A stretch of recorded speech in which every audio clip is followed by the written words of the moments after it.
Hello again. Thank you for joining our WOLEP webinar today.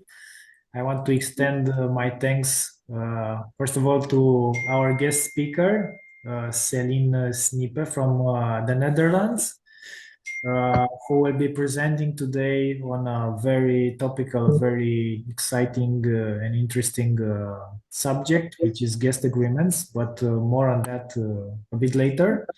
Uh, we are very glad that the WOLEP community is again joining forces on this occasion.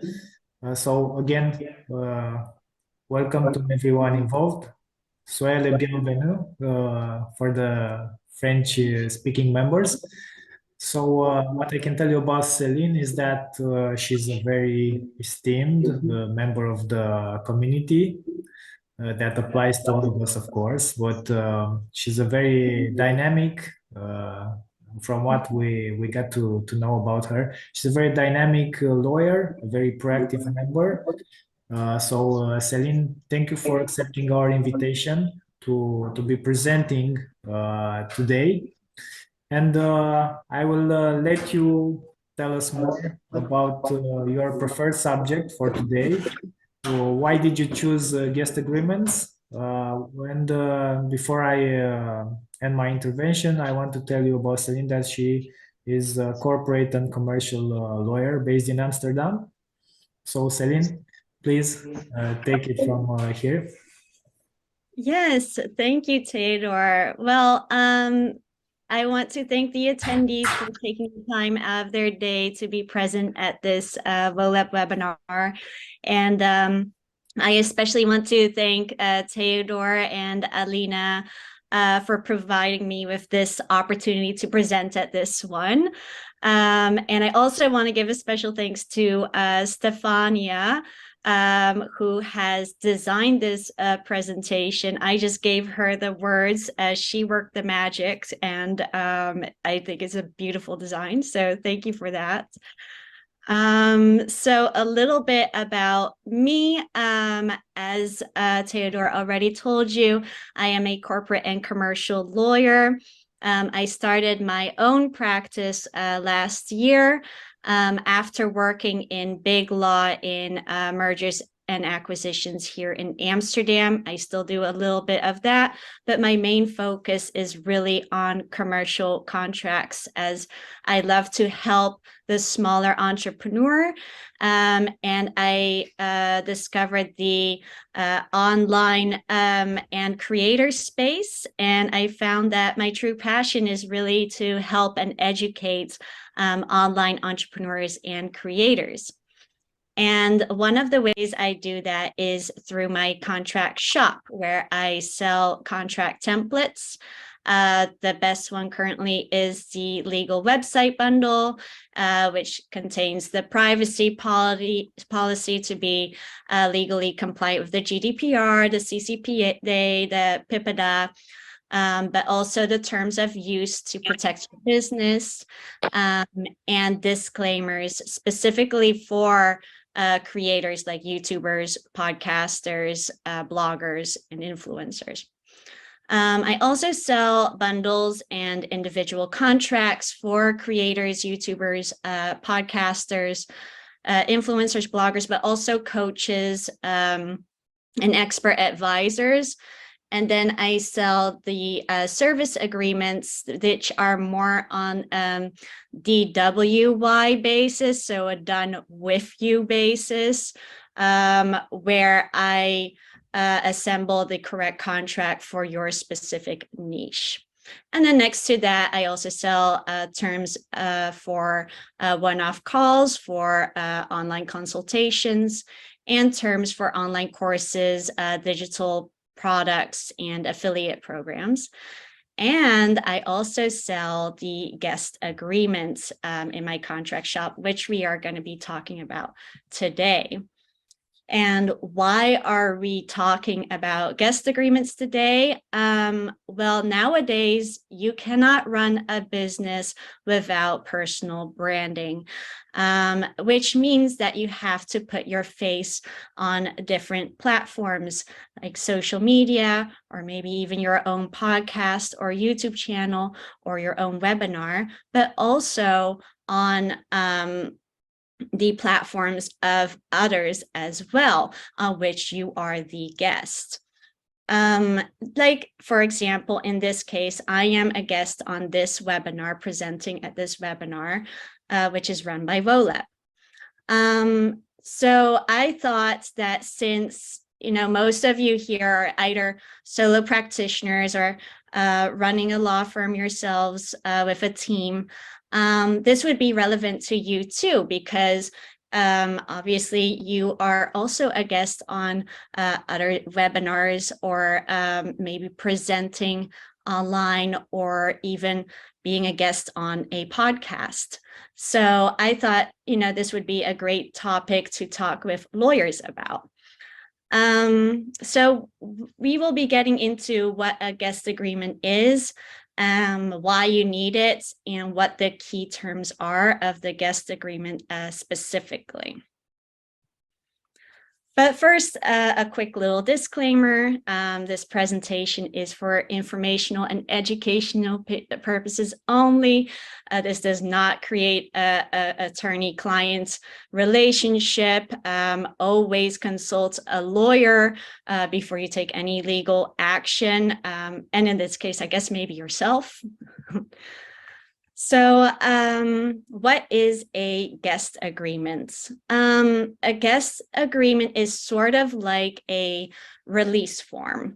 I don't know, since we are all in different areas of law, if everyone knows what a release form is here. I'm not talking about the release form that you sign when you get out of jail. That is a different release form. I am talking about the release form in the context of media recordings, like in a movie set, for example. They are very short forms, usually just a one-pager. There's more like a letter that one person signs, in which they give another party all of their rights, either through assignment or a very broad license. Sometimes it states for what purposes and on which locations the other person's IP may be used, but they are generally very short, very broad. Basically, the other person gets the rights to use those IP rights worldwide in perpetuity, and is completely irrevocable. So that is what a release form is. Whereas the guest agreement is a more comprehensive mutual agreement. It contains all the elements of a release form, but it also contains provisions as to the process of but it also contains provisions as to the practical process of the collaboration. And it's also very elaborate on the purposes and the locations where that IP may be used, and also the term if compensation is paid. And the guest agreement is also very specific about what each party may do with the recording, what they can use it for, but also, and maybe even more importantly, what it cannot be used for. So that is what a guest agreement is. Now you may be wondering, but why do I need it? Well, it has benefits to both the host and for the guest. I'm referring to the host as being the owner of the platform or accounts. That may be the host itself, but it may also be the company behind the host. So like in this case, Theodore is the host of this webinar, but he is not the owner, WOLEP is. So, but for ease of reference, we're just calling them the host. And for the host, the benefits are that the guests cannot suddenly ask the host to remove the recording from a platform years later. The guests can also not put any restrictions on where the recording may be placed, because you have already agreed on that. And they can also not put restrictions on the promotion of your platform, whether that be a podcast, YouTube channel, or websites on social media, for example. They can also not request unreasonable edits. So maybe they don't like the exact way you describe their business, but it is actually accurate, then they cannot demand that you make those edits. They can also not suddenly ask for compensation. Maybe that's one podcast episode on which they were a guest, or that one YouTube video did really well. They got a lot of listeners or viewers. And you don't want later, weeks or months later, the guest coming to you asking, hey, I see that you got this many listeners or viewers. You got a lot of ad revenue from that. I want to cut from that. You don't want that to happen either, because you never agreed on compensation. So that, and you also do not want the guest to sue you for any of these issues. And you also do not want to pay for third-party claims for what the guest has said on your platform, as it's not your responsibility. So those are the benefits for the hosts to conclude a guest agreement. For the guest, there are also benefits. You do not want the host to misrepresent your brand and stop it when the host does that, whether that's by accident or not. I do not think that in this case, it makes sense to require prior approval for any edits the host makes before it can publish any part of the recording. We will get into that later, but if it does happen that some part of the recording is published, which may be misconstrued by the public, you want to be able to have the host take that down immediately. So you also do not want that recording or any part of it to be used for paid advertising. Unless you have agreed on it, of course, but then you would want to have compensation for that. You also do not want the host to use it for paid courses. It does happen often where, a recording was initially made to be published on YouTube for free, but then later the host decides that, hey, this video would be a great addition to my $5,000 course, and they never informed the guests on it, and the guest then later finds out that the host used it for this $5,000 course, and they never got compensated for it. So you do want to avoid that as well. And also, by the guest agreement, you get the proper licenses from the host to use the recording for your own benefit, like promoting your business on your own social media, for example. So those are the benefits. And now we're going into the key terms that provide you these benefits. And one of them is IP ownership. When it comes to a recording, there are basically two layers of IP rights. One is the IP rights to the recording itself. Those are the copyrights to the recording which the host or the company behind the host owns. Sometimes it is, in the case of a podcast, it may be owned by the podcasting network that they are a part of, but we're not going to go into that in this part. But in general, you can assume it's the host that owns that. And then you have the content of the recording, which contains multiple different IP rights, like copyrights, publicity rights, your likeness, rights to your own likeness, and privacy rights. And in that content, those rights are from both the host and the guest for their contributions. Sometimes in the case of a webinar like this one, where an attendee may participate in the conversation, then that part of the content where the attendee contributes, that contains the IP rights of the attendee as well. So there are basically 4 options when it comes to the use of these rights and the ownership. One is assignment. That is where you basically give all your rights away, but the ownership, which means also the control over your IP.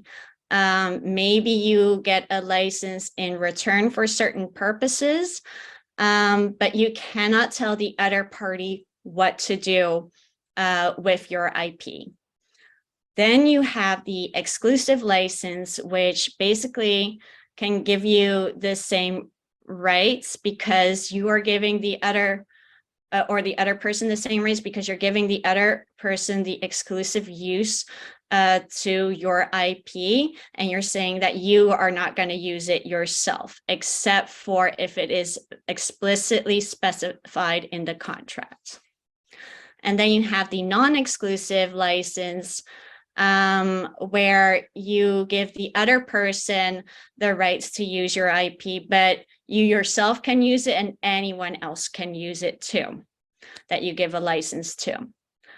And then you have the sole license, which is actually a combination of both the exclusive license and a non-exclusive license. And you're basically saying only you and I can use this IP, no one else. So those are the options. What is the best option for the host? That would be the assignment that would be ideal for the host. It depends on the situation, whether that is fair though, if you haven't compensated the guests, or it's based on different factors, and it really depends on the situation. Maybe you have a huge following and that episode will get 100,000 views, then maybe, it's worth it for the guest to assign those rights.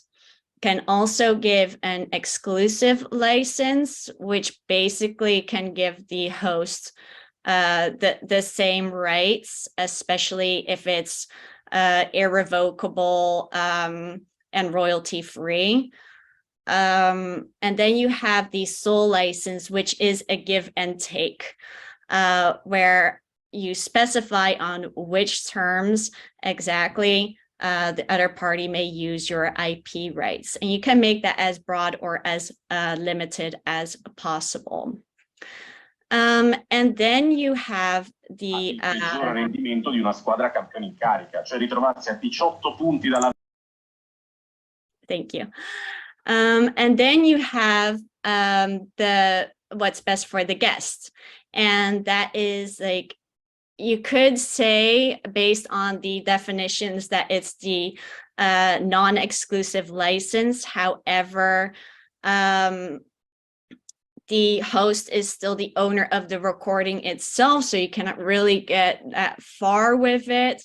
And you can have the host assign you the rights to the recording, but that would basically defeat the purpose, because the host is having you on their platform so they can publish that episode on their own platform only. It doesn't make sense if you can distribute it on all these other platforms as well. So it's not really a great option.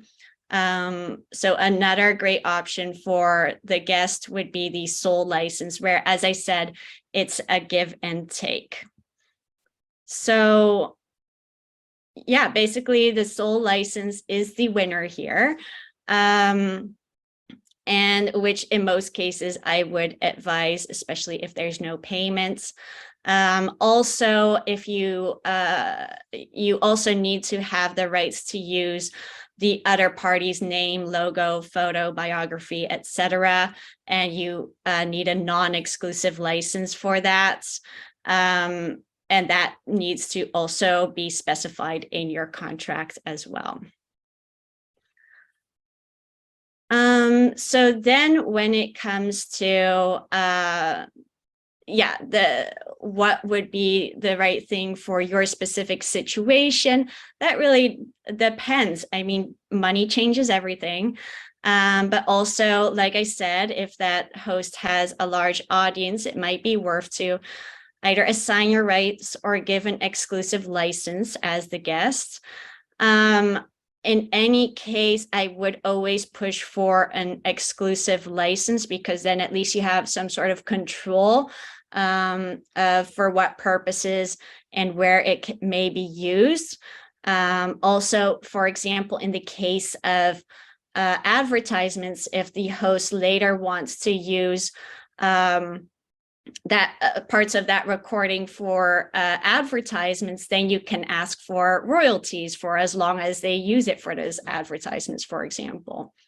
As the host, on the other hand, you would prefer to have a fixed fee and make the license royalty free and have as many rights as you possibly can.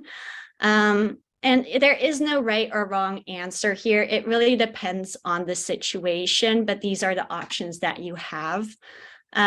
Sometimes the guest even pays the host. That is also possible. There are certain popular YouTube channels and successful podcasts that have a lot of listeners and viewers.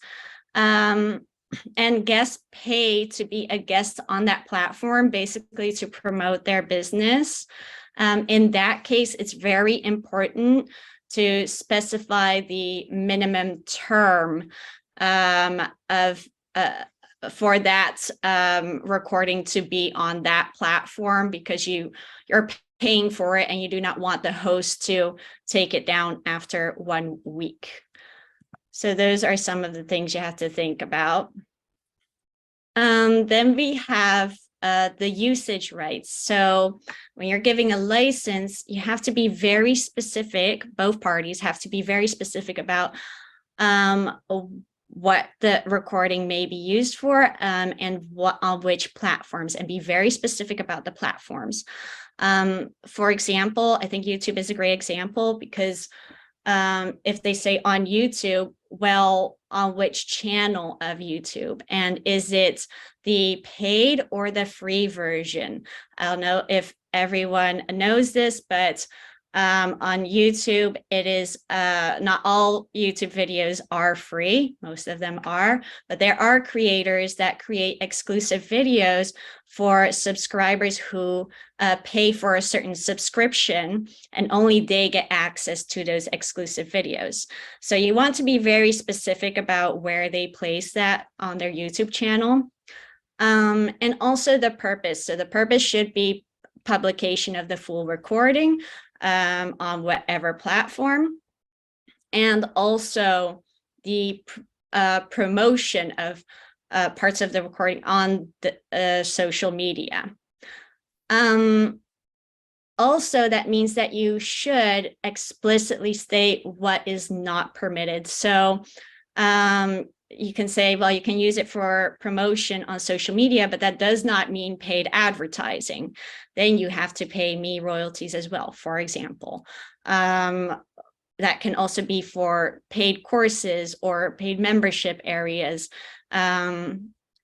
They have to ask you for permission if they want to use it anywhere else, because you want to avoid being used for that $5,000 course. I cannot stress that enough.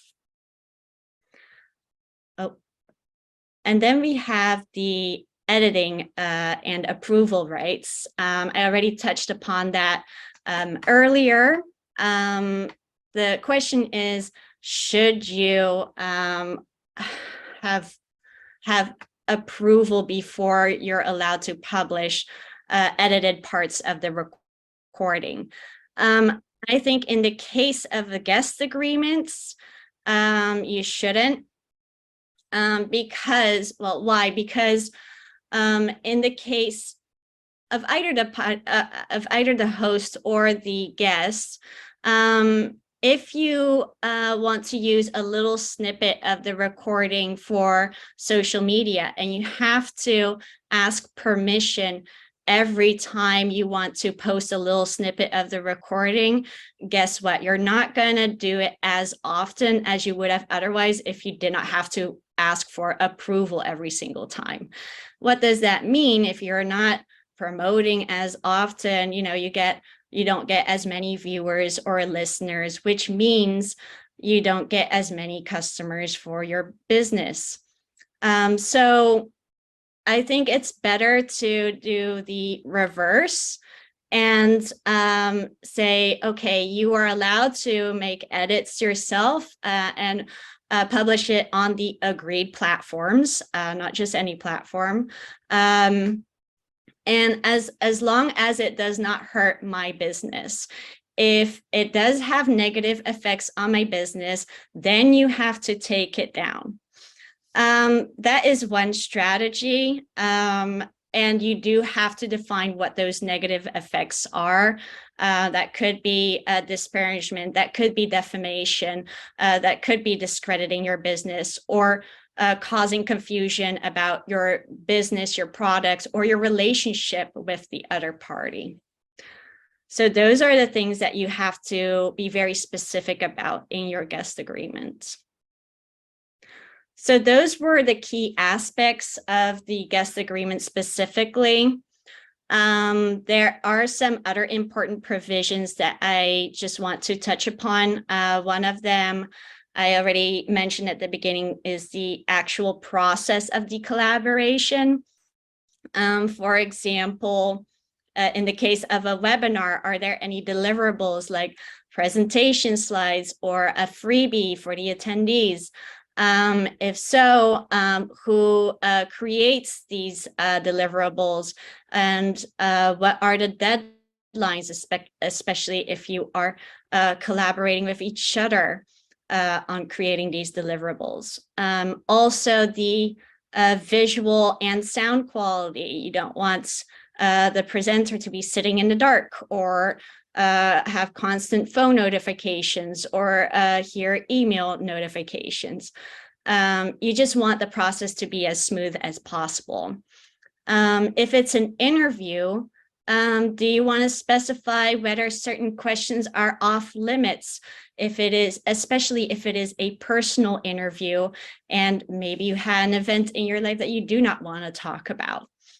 When it comes to a recording, once the recording is done, when does the guest receive that recording? In the case of the webinar, that could be a couple of days after the actual webinar. In the case of a podcast or YouTube video, it takes time to edit that. So that could be a couple of days prior to the publication of the recording. So those are some of the things to think about. Also, an important part that should be in any guest agreement is the consent to be recorded. Regardless of which country you are in and which law applies, most countries have either privacy and or publicity laws that state that you do need consent before you can use such a recording for commercial purposes. And then you could say, like, well, the guest agreed to be on this recorded webinar. The guest agreed to be on that podcast episode. So obviously they gave consent. No, you want to have explicit consent.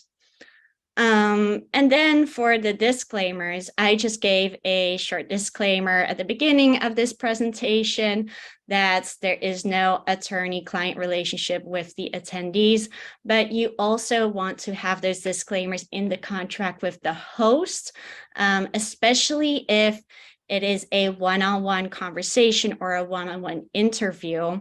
You do not want the hosts to in any way misconstrue that conversation as being professional advice. So it's always good to have that in there just in case. And then for the indemnities, that one goes both ways. You are both telling each other basically that whatever you say that is your opinion, that does not reflect upon me. I am not endorsing that at all. Whatever claims you get from other parties, those are your responsibility. That is not my problem. So you want to have that in there as well. I mean, an example could be that a guest on a podcast is promoting this moisturizer. And it turns out that the listeners of the podcast bought this moisturizer and they got a major rash on their arms. You, as the podcast host, do not want to deal with those claims. And so basically you're telling that person, like, well, that is your problem. That's your product. I am not liable for any of these costs. And then the last one would be the information rights. This is especially important if you agree that the recording may be used on an exclusive platform that is either just a members area or that you cannot get access to without payments. You want to ensure that you as the guest get access to that, just to ensure that the host is complying with the guest agreements, because that is ultimately what you conclude the guest agreement for, is to protect your brand and to have control over the contents. So that was the presentation. Thank you for listening to this very exciting subject. If you did find it interesting and helpful, then definitely check out my blog. I am posting once a week on my blog, and also about guest agreements, but also about anything related to business websites, podcasts, and content creation. And yeah, if you want to connect with me, I would be happy to. You can connect with me by email, or you can connect with me on LinkedIn, whichever you prefer. So thank you, and I'll be happy to answer any questions you have.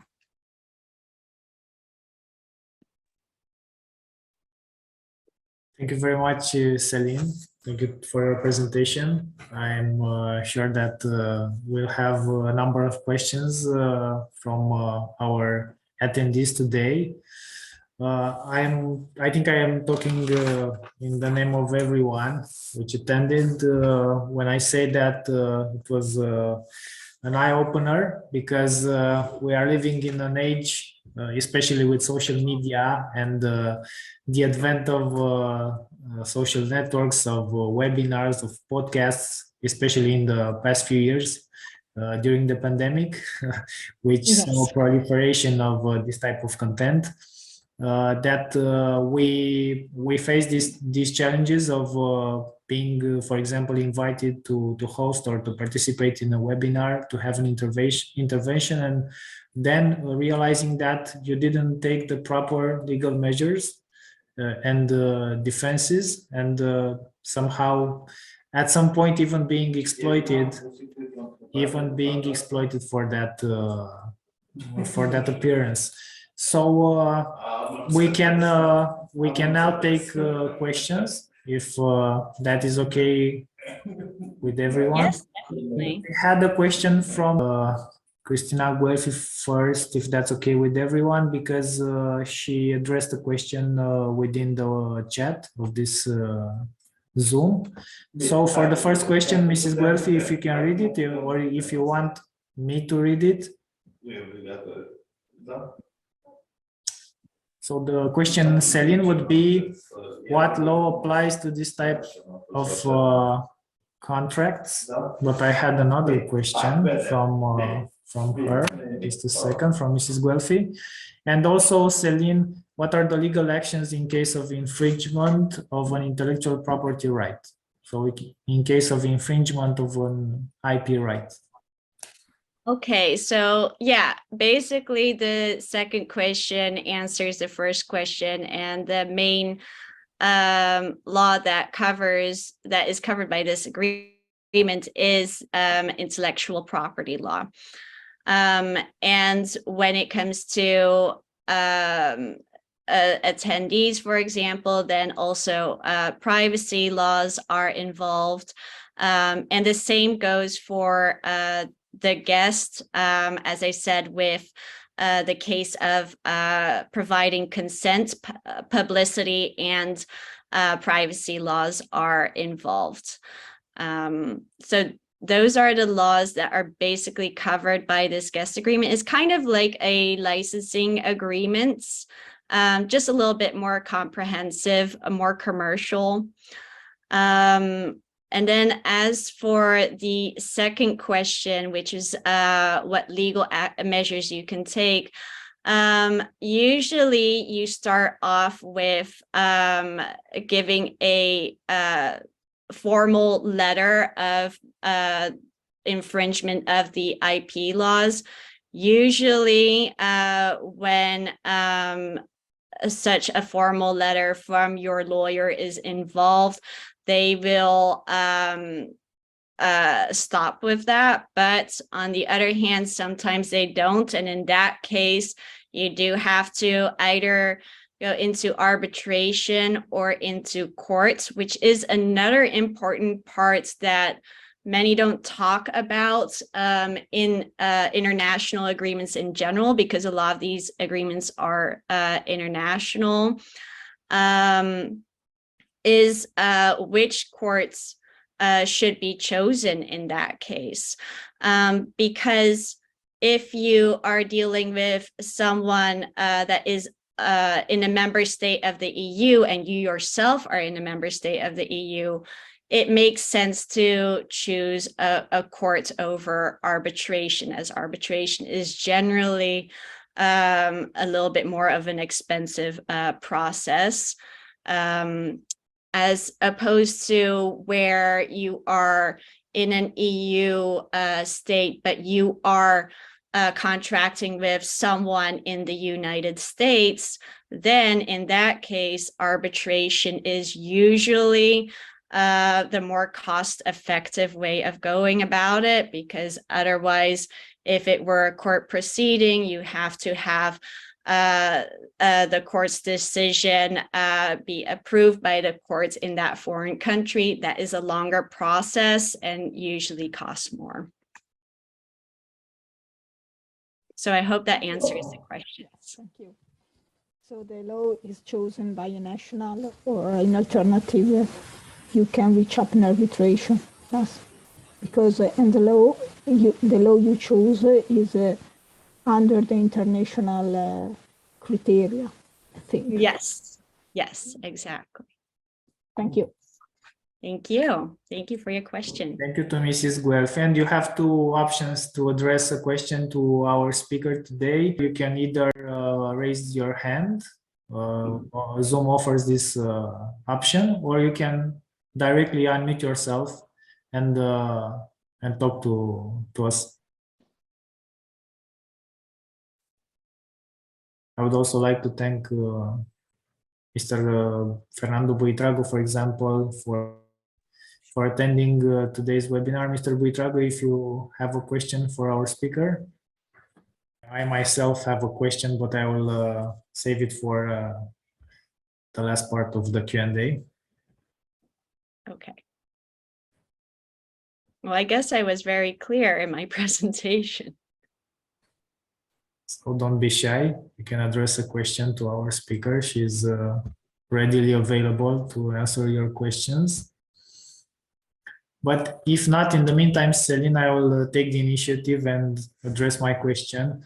So there are lots of cases where that guest is not necessarily aware of the fact that he needs this agreement. I think you deal with this situation very often, and afterwards the client comes to you and says, my hosts, the ones that invited me, didn't tell me about the way they would handle my content, my contribution to that content. And how do you deal with that? How do you raise awareness when dealing with this fact towards your clients? How do you make them aware? Yeah, so that is a little bit of a tricky situation because they do still have their IP rights in the content. So they do have the right to tell the host to take it down if it hurts or disparages them. On the other hand, you do have to then you definitely have to go to courts because oftentimes they will not take it down when you nicely ask them to. And then you have to basically prove to the court like what the agreements were at the time, which are usually verbally, in that case, if you don't have a contract, or very vaguely via email. And then the court has to decide what would be a fair compensation to you, and whether, because oftentimes they will eventually ask that host to take it down.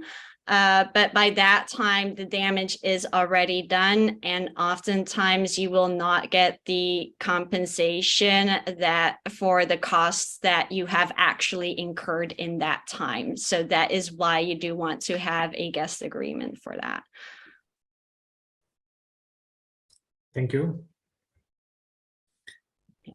We also welcome some of our French-speaking members, Mr. Mohamedou Aminou. We also have another member, but I don't see your name. Si vous pouvez ouvrir le microphone et poser une question. Si vous avez des questions, s'il vous plaît. On peut traduire.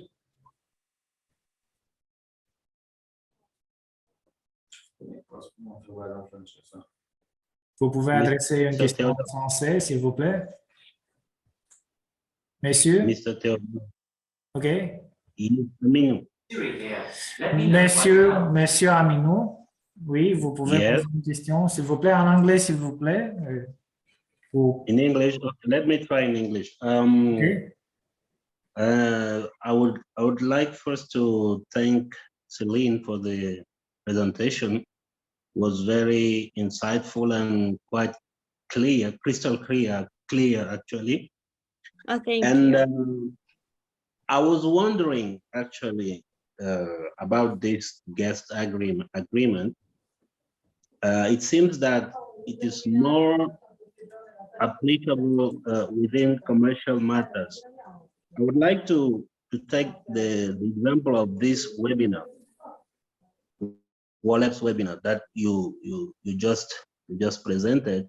So as an attendee, as a guest, yes, what would be my rights? Is it, I mean, what I'm trying to raise here is actually I just have to agree with WOLEP's terms to attend to this webinar, right? I don't have any other choice. Basically, yes. So, but in this case, I don't believe that you had to agree to any specific terms before joining the webinar, if I'm correct, Theodore. Yes, I think they're somehow self-implied. Okay, so yeah. Basically you as the attendee, you still have ownership of your copyright. So your contribution right here in this webinar, you have the rights to this part of the recording. So we cannot do with it as we will, because WOLEP and I have an agreement with each other about what is allowed to be done with our content in the recording, but not with anyone else's content. So let's say, for example, a better example would be in the case of a course where a teacher is providing a course. As long as the teacher is giving a presentation and no one interrupts, that full part of the recording is owned by that teacher or the institute behind that teacher. Whereas if an attendee were to interject and start a full-blown discussion with the teacher, then in that case you have a co-ownership in that content, because you are both contributing in that content, and then the teacher cannot do whatever that teacher wants with it unless they have you agree to terms beforehand stating that you assign all your rights in that recording, or give an exclusive right in that sense. You do see it in the case of institutes, because they want to make sure that they can use that recording. In other more informal webinars, you do not see it as often. But that does mean that that person cannot do with that recording whatever they want without that other person's consent.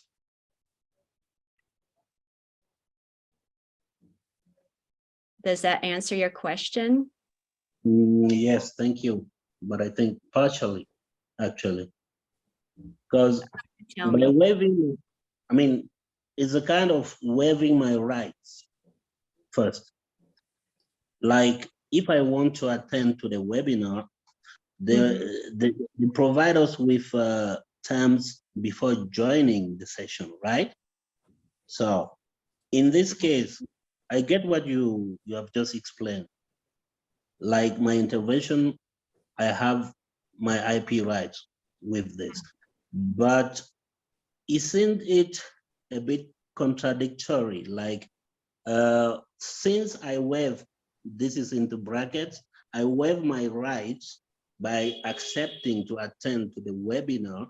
I mean, do I have any other rights after? Like, I'm a bit confused actually, and I'm having issues to express that very clearly. But, well, I'm sorry, I was not very clear then.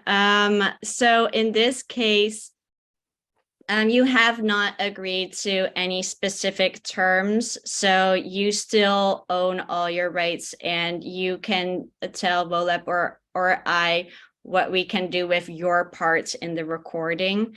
Whereas if you were to agree to specific terms before attending the recording, sometimes in certain Zoom meetings, they will have a pop-up saying that if you, the attendee, want to participate in this recording, by participating in this recording, you agree that you are assigning all your intellectual property rights to the presenter or the host of that recording. And in that case, then they can basically do whatever they want with the recording because you agreed to that beforehand.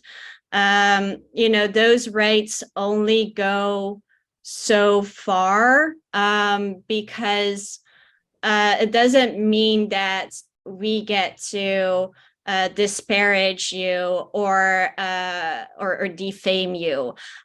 Those rights also have limits. Only because you have the IP rights doesn't mean that you can, for example, make a completely different compilation of your words so that it seems like you're saying something completely different from what you actually said in that context, for example.